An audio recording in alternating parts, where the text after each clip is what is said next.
Bienvenue dans cette nouvelle édition du Non-Stop Info. Au sommaire, le président Joseph Kabila a créé la surprise début août en annonçant qu'il ne se représenterait pas à la présidentielle de décembre 2018. Une décision saluée par ses pairs lors d'un mini-sommet régional tenu à Luanda en Angola ce mardi 14 août. Le Sénégal peut-il parvenir à l'autosuffisance en riz? Pour les autorités, la réponse est oui, avec des chiffres à l'appui.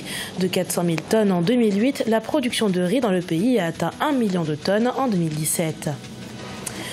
Et l'insécurité grandissante ainsi que le chômage des jeunes, des maux dont la ville malgache de Diego Suarez a décidé de se débarrasser en optant pour la formation. 200 jeunes dont d'anciens délinquants ont été formés dans un centre de formation. La situation politique et sécuritaire en République démocratique du Congo et au Soudan du Sud se sont invités à la table de discussion d'un mini-sommet régional tenu à Luanda, la capitale angolaise. Cette réunion était l'occasion pour les chefs d'État et de gouvernement de saluer la décision du président Joseph Kabila de ne pas se représenter à la présidentielle de décembre 2018. C'est un sujet de la rédaction. La paix et la sécurité en ligne de mire au sommet de Luanda, qui s'est tenu le 14 août 2018 dans la capitale angolaise. Au programme de cette réunion à huis clos, l'évolution de la situation en République démocratique du Congo, et ce, moins d'une semaine après la décision du président Joseph Kabila de ne pas briguer un troisième mandat. Les chefs d'État ont salué le fait que le président Joseph Kabila ait honoré sa parole de respecter scrupuleusement la Constitution au terme de son second mandat. C'est la preuve de sa détermination à placer l'intérêt du peuple de République démocratique du Congo au-dessus de toute autre chose. Le mercredi 8 août, le président congolais Joseph Kabila a créé la surprise en annonçant qu'il renonçait à se représenter au présidentiel de décembre 2018. Si cette annonce constitue une victoire et est unanimement saluée par les convives de ce mini-sommet, chefs d'État, diplomates ou encore observateurs, tous restent néanmoins préoccupés par la situation sécuritaire dans l'est de la République démocratique du Congo. Plusieurs appels à une action régionale ont été lancés par les membres de la sous-région, des appels aux nombreux intérêts. La République démocratique du Congo est membre de la communauté économique des États de l'Afrique centrale, CEEAC, et en même temps membre de la SADC. Donc, du coup, c'est un pays pont. Deuxièmement, c'est un pays qui a 9 voisins. Et la situation sécuritaire en République démocratique du Congo peut déstabiliser plus ou moins toute la région de l'Afrique centrale et toute la région de l'Afrique australe.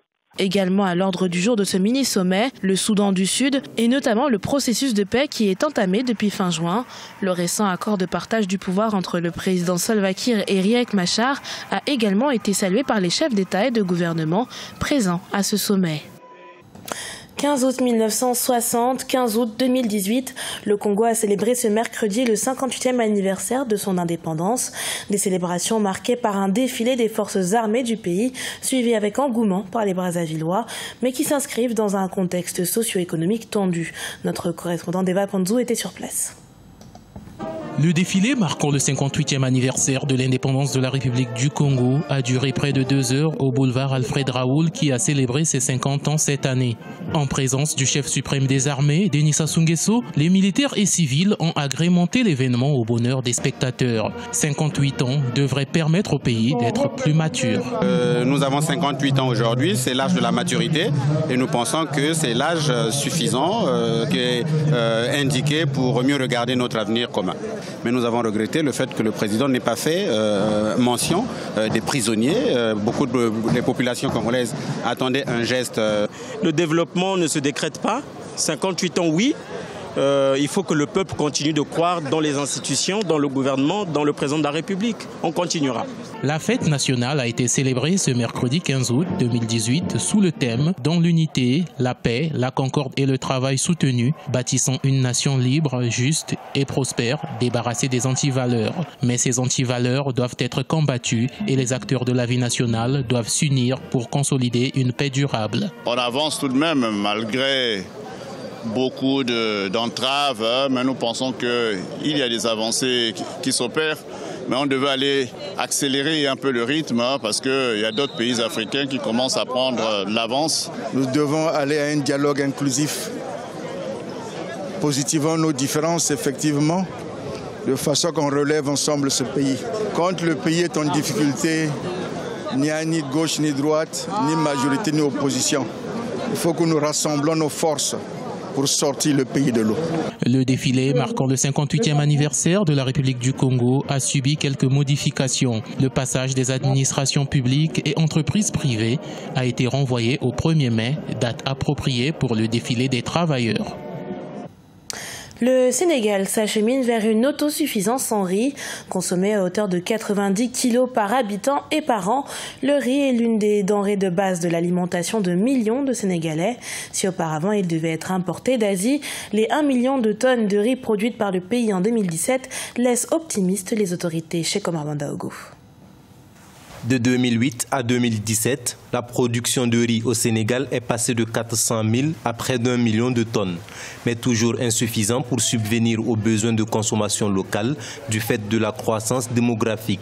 Les autorités se sont néanmoins fixées pour objectif d'atteindre l'autosuffisance en riz d'ici 2020. La crise alimentaire de mur a créé énormément de difficultés donc, à nos populations. Et c'est ça qui avait amené, je pense, la première idée donc, du programme national de suffisance en riz.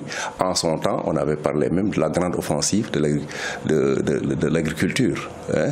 Et c'est en ce moment-là qu'en réalité le programme a démarré.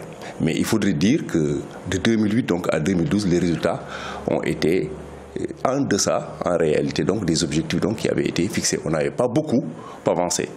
Initié par l'ancien président Abdoulaye Wade et poursuivi par l'actuel Macky Sall, le plan gouvernemental visant à promouvoir l'agriculture et l'autonomie dans la production alimentaire a permis, entre autres, de creuser des canaux d'irrigation et de mettre à la disposition des producteurs à un prix accessible des engrais et des engins.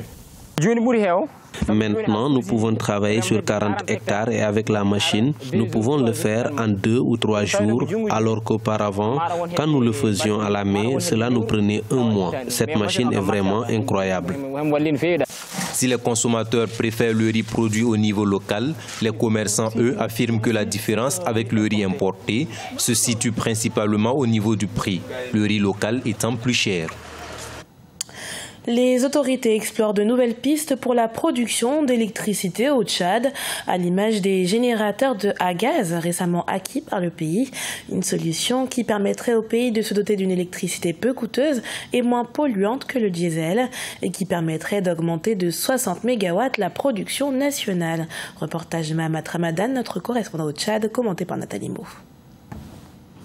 Au Tchad, pour atténuer le problème récurrent de délestage, les autorités en charge de l'énergie ont signé des contrats avec la société émirati Mobile Power System pour augmenter de 60 MW la production nationale d'électricité. Ce contrat de 5 ans implique un transfert de technologie qui permettra au Tchad d'acquérir les générateurs qui fonctionnent au gaz afin de limiter le taux de pollution lié au diesel. Nous avons une difficulté énorme d'approvisionnement. Il nous manque beaucoup de production. Et d'ici quelques semaines, si nous avons la possibilité d'avoir 30 MW de plus, ce qui n'est pas rien, ce qui pourrait substantiellement changer la physionomie de l'approvisionnement de la ville. Suivant les termes du contrat facilité par les Émirats arabes unis, au bout de 5 ans d'exploitation, les installations appartiendront à 100% à l'État tchadien. Cet arrangement s'inscrit dans le cadre de la coopération bilatérale entre les deux pays. La couverture nationale en électricité est l'une des priorités des autorités tchadiennes et en tant que partenaire économique, les Émirats arabes unis comptent l'accompagner tout au long du projet. L'acquisition des générateurs à combustion au gaz n'est que la première phase de collaboration entre nos deux pays pour l'électrification et le développement de la République du Tchad. Avec l'acquisition de ces générateurs à gaz, le Tchad compte mixer sa production d'électricité, jusque-là dépendant à 100% des moteurs à combustion diesel. Le Tchad souffre d'un déficit énergétique depuis plusieurs années. Le taux d'accès à l'électricité est estimé à moins de 5% de la population. Comment réduire le chômage des jeunes endémiques à Madagascar? À Diego Suarez, cité côtière dans le nord de l'île, les autorités tentent d'enrayer ce phénomène par la formation. Confrontée à des rivalités territoriales et à l'engouement grandissant autour du CAT, la ville, en offrant à d'anciens délinquants des formations professionnelles, voit également son insécurité baisser. Un sujet de la rédaction. Des gangs au BTP et aux technologies, il n'y a qu'un pas pour des jeunes de Diego Suarez, ville du nord de Madagascar. Autrefois gangrénée par l'insécurité, la ville, en partenariat avec l'OIT, Organisation internationale du travail, a mis en place en 2016 un centre de formation. Le BIT a apporté le fonds nécessaire, que ce soit en matière de la formation théorique, que ce soit en formation pratique, que ce soit un kit de démarrage une fois que ces jeunes sortent du centre. L'électromécanique, les moteurs à combustion, la tôlerie, l'infographie, la menuiserie ou encore la maçonnerie de pierre. Plus de 200 jeunes sont passés par le Sécrène pour y apprendre ces différentes compétences. Parmi eux, José Poueli, qui a délaissé ses anciennes habitudes de délinquant pour créer son entreprise de réparation de bateaux de pêche traditionnels. Mon père construisait des bateaux en bois et je voulais faire la même chose que lui. Autrefois connu pour son attrait touristique, Diego Suarez fait avec ce projet une pierre deux coups en évitant la prison à de nombreux jeunes, mais aussi en améliorant sa situation sécuritaire. Si des chiffres n'ont pas encore été avancés, les autorités locales dénombrent toutefois une baisse significative des délits. Ce journal a été préparé par l'ensemble de la rédaction. Merci pour votre fidélité. Dans un instant, une nouvelle édition de l'actualité sur Africa 24.